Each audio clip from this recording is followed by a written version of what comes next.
has been more than 1 year since Daesh has actually launched a full-scale military offensive. And that's because our coalition is moving forward relentlessly on every front. Now, yes, you can bomb an airport. You can blow yourself up. That's the tragedy. Daesh and others like it know that we have to get it right 24/7, 365.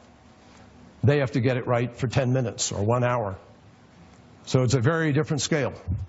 And if you're desperate, and if you know you're losing, and you know you want to give up your life, then obviously you can do some harm. Secretary of State John Kerry yesterday saying that the Istanbul airport attack is a sign that ISIS, or as he refers to them as Daesh, is desperate. There hasn't been any claim of responsibility, but authorities tell Fox that the coordinated, multi-pronged attack points squarely to ISIS. Is a strategic strike like that the work of a group on the run? Well, Tom Rogan is a foreign policy columnist for the National Review and a domestic policy columnist for Opportunity Lives, and he joins us with more. So what do you think? Is John Kerry correct? Are they on the run? Are they desperate? Are they losing, to use his words?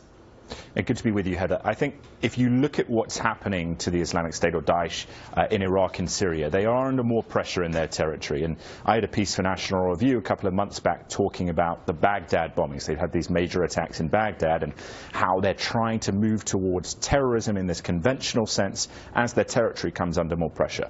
But at the ultimate strategic level, which is the key issue for all of us here, because it is a global war, and it is manifestly so, as rendered by Istanbul, by Paris, by Brussels, etc.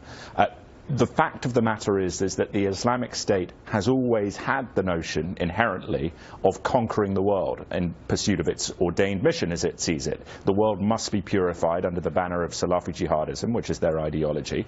And so this was inevitable. And the problem, I think, that we find with comments such as those by Secretary Kerry and President Obama is that if you look at the specifics of what the Islamic State is doing in destabilizing Europe especially, but also threatening the United States through these inspired attacks, it brings away, it severs that notion that we can live our lives, again, in the pursuit of happiness, life, liberty, and the pursuit of happiness. It destabilizes that functional element of democracy. And so, yes, it is a very serious problem. And, Tom, it's confusing to the American people because we hear mixed messages. You know, we hear John Kerry say that, you know, they are losing and they're desperate. We hear President Obama say that the ISIS campaign is firing on all cylinders. But then, following the Orlando attacks, the CIA director John Brennan, he seemed to say the complete opposite, saying that ISIS will likely intensify terror acts all around the world. So why the mixed messages?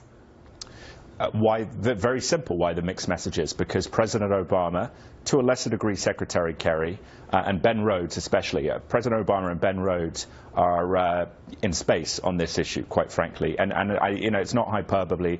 You saw that from John Brennan. John Brennan's statement was specifically contradictory to the president's because the intelligence community, the military, the law enforcement agencies, the European allies, the global allies, the United States, all believe the United States has its head in the sand willfully. And what I find very astonishing about the president is that with the briefings that he gets every day, which tell him about how serious this threat is, and as a fact, it is very, very serious. Again, people should Google Dusseldorf, Germany, ISIS. They just prevented another attack there, another one in Brussels. Multiple cells, multiple transit routes, perishable intelligence. The president is really having a very difficult, if he's thinking about his legacy, he is gambling in the fire, and the fire is growing, and the threat is, it really is very significant. It is not John Brennan, John Brennan, John Brennan. No. That says it all. All right. Tom Rogan joining us. Thank you. Thank you.